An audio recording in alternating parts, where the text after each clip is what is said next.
primeiro livro de Samuel, ele é bem conhecido de cada um de nós, a história de Ana, porque Ana, ela não tem um problema na rua, ela não tem um problema no trabalho. O problema de Ana era dentro da casa dela, ou seja, quando eu tenho um problema no meu trabalho e acaba o meu horário do expediente, quando eu chego na minha casa, aquele problema normal seria isso, né?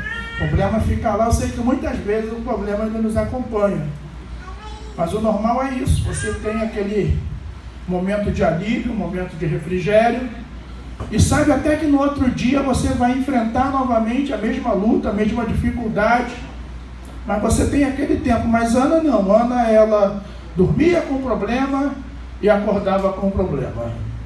E a fonte geradora desse problema você conhece, Ana era estéril.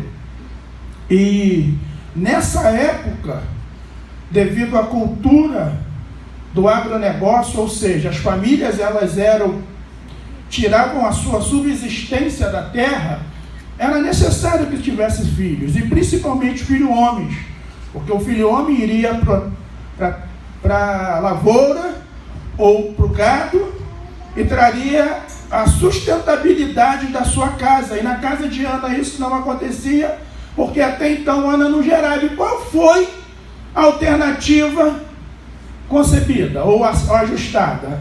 Vamos pegar o Cana, você casa com ela e o Cana gera filhos e o negócio é resolvido. Primeira coisa, com Penina. Primeira coisa que eu aprendo é que muitas vezes nós queremos ajudar a Deus e Deus não precisa de ajuda. Deus não precisa que nós venhamos, entrarmos e agirmos. Ou seja, se Deus não falou nada, se Deus não fez nada, se Deus está quieto, a única parte que eu tenho que fazer é esperar em Deus.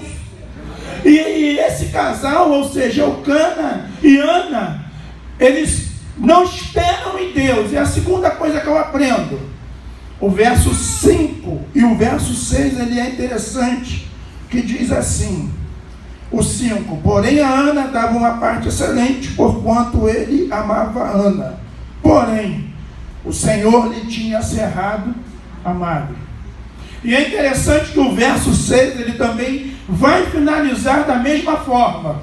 Porém, o Senhor lhe tinha cerrado a madre. Ou seja, a segunda coisa que eu aprendo é que muitas vezes nós estamos demonizando tudo que vem na nossa vida, que vem sobre a nossa casa, que acontece sobre as nossas vidas. Mas quando eu olho esse texto, quando eu olho essa narrativa, a segunda coisa que eu aprendo, existem situações na minha vida e na tua vida, que é o próprio Deus trabalhando para que nós venhamos a sermos aperfeiçoados dentro do processo na qual nós estamos inseridos. E com Ana não foi diferente. Ou seja, era o próprio Deus tratando com Ana, era o próprio Deus trabalhando em Ana, era o próprio Deus falando com Ana, olha Ana, as coisas não acontecem como você quer, mas eu, o Senhor que tenho todo o poder e autoridade, eu faço do meu jeito, da minha maneira e na hora que eu quero. Ou seja, Ana, espera, se eu não me mover, você fique quieta e aguarde em mim.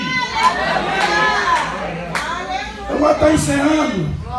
Só que é interessante que a nossa natureza não é de esperar. E muitas vezes a aflição faz com que nós venhamos a tirar os nossos olhos do propósito que Deus tem para realizar na nossa vida, Lucrécia. Porque o texto vai dizer que de ano em ano Eucana subia a Siló para oferecer um sacrifício.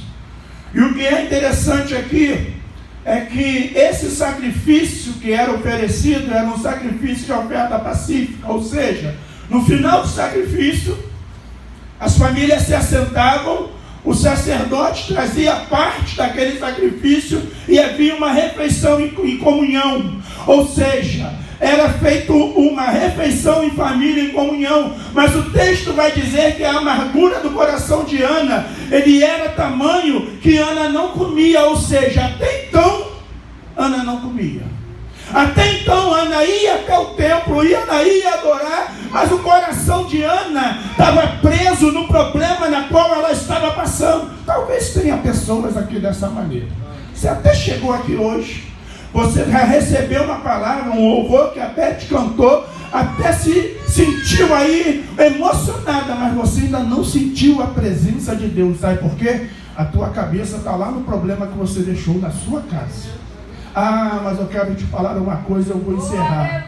O poder de uma decisão, ele vai mudar o curso da minha e da tua história. Sabe por quê? O verso 9, ele vai dizer assim: então Ana se levantou. Ou seja, eu quero te falar uma coisa, ainda que esse problema esteja te jogando para baixo, ainda que esse problema esteja tentando te parar, mas não para não. Você veio nessa manhã na Advec Bangu, na consagração, talvez trazida para uma pessoa, por um amigo, mas a ordem de Deus para minha e para tua vida é: se levanta, adore ao Senhor. Sabe por quê? Porque lá no verso 19, o final dele vai dizer para mim e para você: e Deus se lembrou de Ana. Eu quero ser profeta de Deus sobre a tua vida e sobre a tua casa. Deus vai se lembrar de você e a tua história, o teu cativeiro, ele vai ser mudado. Sabe por quê? Porque Deus entrou, Deus viu e Deus agiu. Aí o capítulo 2 vai dizer para mim e para você: tamanha era a alegria de Ana que ela diz o seguinte: olha, até a estéril foi mãe de 7 filhos. Tem promessas de Deus para se realizarem na tua vida e na tua casa, mas se levanta nessa manhã e que Deus te abençoe, em nome de Jesus.